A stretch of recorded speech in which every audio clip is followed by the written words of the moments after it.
Hello everyone, welcome back to the channel. Today we are diving deep into a rapidly evolving crisis in Belarus, a situation that has shocked the international community and raised serious questions about the stability of the nation.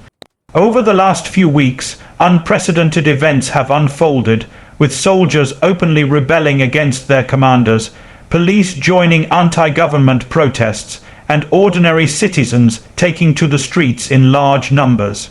These developments are not only shocking but unprecedented in the modern history of Belarus. The key question now is simple but critical: who is truly in charge of Belarus? Belarus has been under the leadership of Alexander Lukashenko since 1994. Often referred to as Europe's last dictator, Lukashenko has maintained a tight grip on power for decades.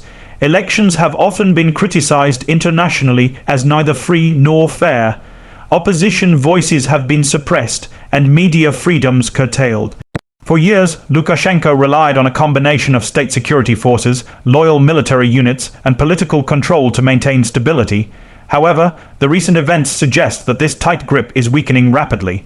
The trigger for the current unrest appears to be linked to Belarus's involvement in regional conflicts, particularly the ongoing war in Ukraine. Lukashenko's decision to support Russian military operations has not gone down well with many in the country.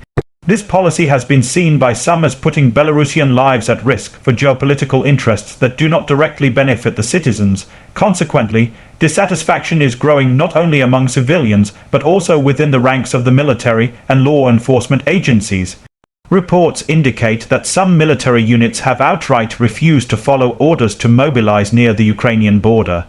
Soldiers have cited ethical concerns, as well as fear for their own safety and the sovereignty of Belarus. These refusals are not isolated. There have been multiple incidents across the country where soldiers have joined civilian protests. This shift in allegiance is historic and represents a fundamental challenge to Lukashenko's authority. The police, long considered loyal enforcers of the regime, are also reportedly participating in demonstrations. Traditionally, police forces in Belarus have played a key role in suppressing dissent, often using violence and mass arrests. Their participation in protests signals that even the core instruments of state control are fracturing. This convergence of military and police dissent has created a unique situation where the government can no longer rely on its usual mechanisms to maintain order. Civilians in Belarus have responded to these shifts with large-scale demonstrations. People are not only protesting against political repression, but also against economic hardships and perceived corruption. The streets of Minsk and other major cities have seen tens of thousands of protesters waving flags, chanting slogans, and demanding accountability. Social media has amplified these movements, making it more difficult for the government to contain information and control narratives.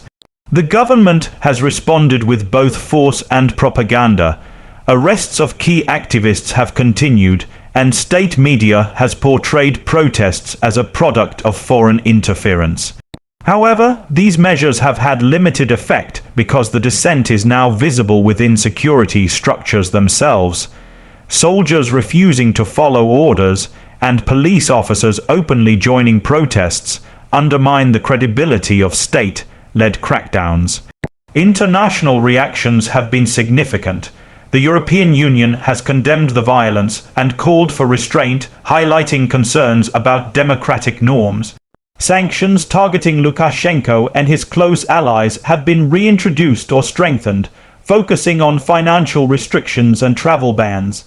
However, the effectiveness of these sanctions is debated, particularly because Russia continues to support Lukashenko, providing both economic aid and political backing. Russia's role in the crisis is complex. While Moscow publicly supports Lukashenko, there are indications that even Russia is cautious about the fast, unfolding events. A government facing rebellion within its own military and police forces is unpredictable, even for its closest allies. This situation puts additional pressure on Lukashenko, as international reliance on his stability becomes increasingly tenuous. The lack of clear command over state structures has created a power vacuum. Typically, a leader like Lukashenko would rely on loyal units to enforce control. However, with soldiers rebelling and police joining protests, there is no uniform enforcement of state authority. Local administrations, unsure of which orders to follow, are reportedly hesitant, further complicating the situation. Economic pressures are compounding the political crisis. Belarus has been struggling with inflation, shortages, and disruptions caused by both sanctions and global instability. Businesses are uncertain, foreign investment is minimal, and citizens are increasingly frustrated. Economic hardship, coupled with political instability, often accelerates societal unrest, which seems to be the case here. The media environment has also changed dramatically. While state-controlled media attempts to project stability, independent journalists and citizen reporters are sharing real-time footage of protests, military movements, and police involvement. Social media platforms are crucial for organizing and spreading information. The government's inability to control the flow of information has added fuel to the crisis, making suppression far more difficult than in previous years. In cities like Minsk, Brest, and Gomel, the presence of both civilians and defecting security personnel has created scenes reminiscent of historical revolutions. Barricades, marches, and large gatherings are commonplace, and the risk of violent clashes remains high. The sheer scale of participation indicates that the unrest is widespread, not limited to a few isolated areas. The international community is monitoring the situation closely. Western governments have expressed concern over human rights violations while calling for peaceful resolution. The United Nations has issued statements urging dialogue, yet on-the-ground influence remains limited. Belarus's strategic location and alliance with Russia make intervention complex, particularly for Western powers. Looking at the historical context, Belarus has rarely experienced such open defiance within its own security forces. Previous protests, including the 2020 election crisis, saw large demonstrations, but the military largely remained loyal to Lukashenko. Today's situation is different. Soldiers and police defection represents a critical shift in the balance of power, signaling that even state-backed force cannot guarantee control. The question of succession or leadership alternative is becoming increasingly relevant. With no clear figure able to consolidate loyalty across military, police, and civilians, Belarus risks entering a period of extended instability. Political analysts warn that in such environments, unforeseen leaders or movements may emerge, creating further unpredictability. Meanwhile, civilians are organizing themselves in new ways. Neighborhood committees, online forums, and decentralized protest groups are coordinating activities. This grassroots organization increases the resilience of the protest movement, making it more difficult for authorities to dismantle systematically. There are also reports of local governments hesitating to follow central directives. Some regional administrators have allegedly refused orders to disperse protesters or enforce curfews, reflecting the fragmentation of authority across the country. This internal inconsistency further diminishes Lukashenko's control. International observers note that Belarus may be facing one of the most severe crises of authority since independence in 1991. The combination of military rebellion, police defection, civilian uprising, and economic stress has created a perfect storm. How this storm unfolds will have implications not only for Belarus but for regional stability, particularly in Eastern Europe. In the coming weeks, the situation could evolve in several directions. Lukashenko could attempt a brutal crackdown, relying on forces still loyal, though this carries high risk. Alternatively, he could negotiate with opposition figures or seek new forms of compromise. The scenario of prolonged instability, with contested authority and fractured security forces, is also plausible. Monitoring social media trends, news reports, and official statements is crucial.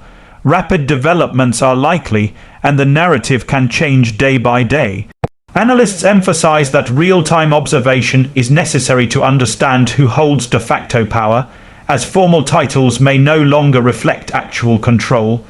The broader implications of Belarus's instability extend beyond national borders. Neighboring countries, especially Poland, Lithuania, and Ukraine, are concerned about spillover effects. Refugee flows, economic disruptions, and potential military incidents are key considerations for regional governments.